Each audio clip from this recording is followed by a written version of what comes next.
le traitement se fait à vie. Donc, on a aussi la maladie de Gilbert, qui est donc très fréquente, totalement bénigne, avec un déficit partiel en gluconéotransférase, et l'ictère est modéré en période néonatale. Donc, comme autre cause, on a l'ictère au lait de mer, donc, qui constitue un diagnostic d'exclusion avec donc un ictère nu, parfaitement bénin. Donc, secondaire à l'existence dans le lait d'une lipoprotéine lipase inhibant la glucoconjugaison par libération excessive d'acide gras, inhibiteur complétif de la bilirubine. Donc, il débute entre le troisième et le cinquième jour de vie et peut être persistant jusqu'à 4 à 5 semaines et ne nécessite aucune mesure thérapeutique. Donc là, dans ce cas, l'aide maternelle peut être aussi poursuivie en toute tranquillité. Donc, autre étiologie, on a donc l'obstruction digestive, soit donc par une sténose du pylore, une sténose duodénale. Donc, dans ce cas, on a un arrêt du transit qui empêche la prolifération des bactéries intestinales et ce qui favorise l'activité des bêta-glucuronidases et donc et dans ce cas, le traitement est chirurgical. Autre étiologie, on a aussi l'hypothyroïdie, donc les hormones thyroïdiennes nécessaires à la synthèse de la gluconéotransférase.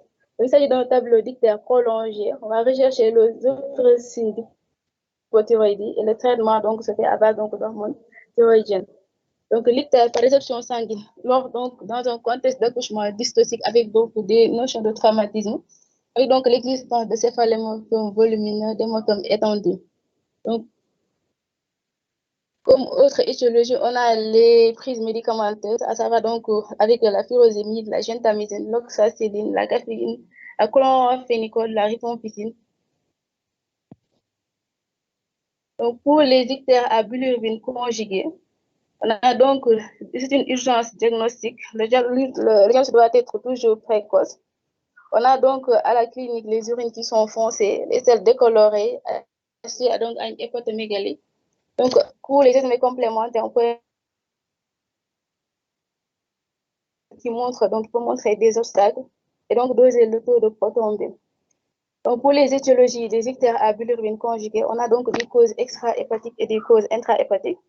Pour les causes extra-hépatiques, donc, les causes extra-hépatiques sont dominées par l'atrésie des voies biliaires qui constitue une urgence chirurgicale et dans ce cas, le traitement doit être précoce, doit se faire dans les délais avant donc les 6 premières semaines de vie.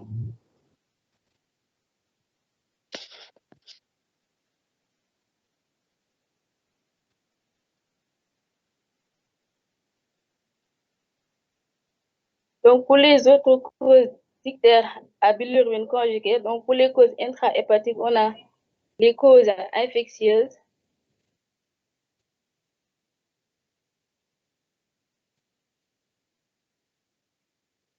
C'est pas diapo.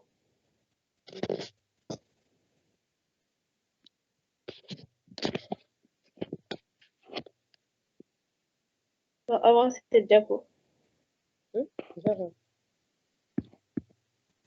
Donc, pour les étiologies des ictères à bilirubine conjuguée, on a donc les causes intra-hépatiques qui peuvent être infectieuses, donc dues le plus souvent à l'Escherichia coli, les cytomégalovirus, donc l'Epstein-Barr virus. On peut avoir un déficit en alpha-1 antitrypsine dû à des maladies métaboliques, le syndrome d'allergie et la mucoviscidose. Donc, sur ce tableau, on a un résumé des différentes étiologies des ictères, soit à bilirubine libre, à bilirubine conjuguée, avec donc les causes. Pour la bilirubine, les ictères à bilirubine conjuguée, les causes liées à une hémolyse, liées donc les causes cholestatiques intra-hépatiques ou extra-hépatiques et les autres causes. Donc, pour le traitement, le but du traitement, c'est de limiter la progression de l'hyperbilirubinémie, d'éviter la survenue de l'ictère nucléaire et de faire un traitement étiologique donc de l'ictère. Pour les mesures générales, on doit donc faire une alimentation précoce, assurer un bon état d'hydratation du nouveau-né, éviter l'hypothermie, l'acidose et l'hypoxie, éviter l'administration de médicaments altérant la liaison bilirubine-albumine tels que la gentamicine, le diazépam, la furosémide.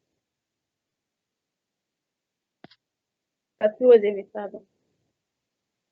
Pour les moyens, autres moyens thérapeutiques, on a donc la photothérapie, qui donc consiste à exposer le nouveau-né ictérique donc à une lumière bleue ou blanche qui entraîne une photodécomposition de la bilirubine.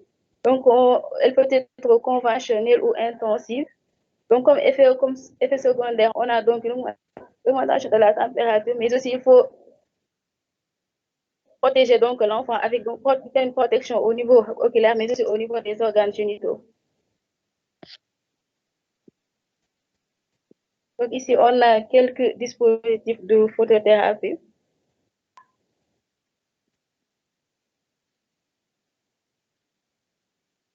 Donc pour l'exsanguinotransfusion, le principe est d'échanger lentement le sang d'un enfant avec un sang frais d'un donneur.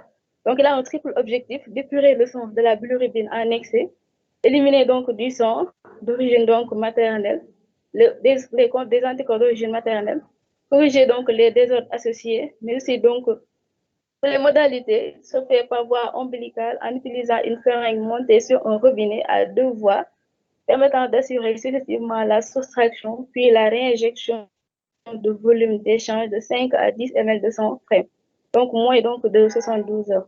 La quantité, c'est donc de 180 ml par kilo, deux fois la masse sanguine. Donc pour les groupages, on a donc dans les incompatibilités fœto-maternelles, donc registre le registre donc négatif, même groupe que l'enfant. Pour les incompatibilités fœto-maternelles ABO, donc le groupe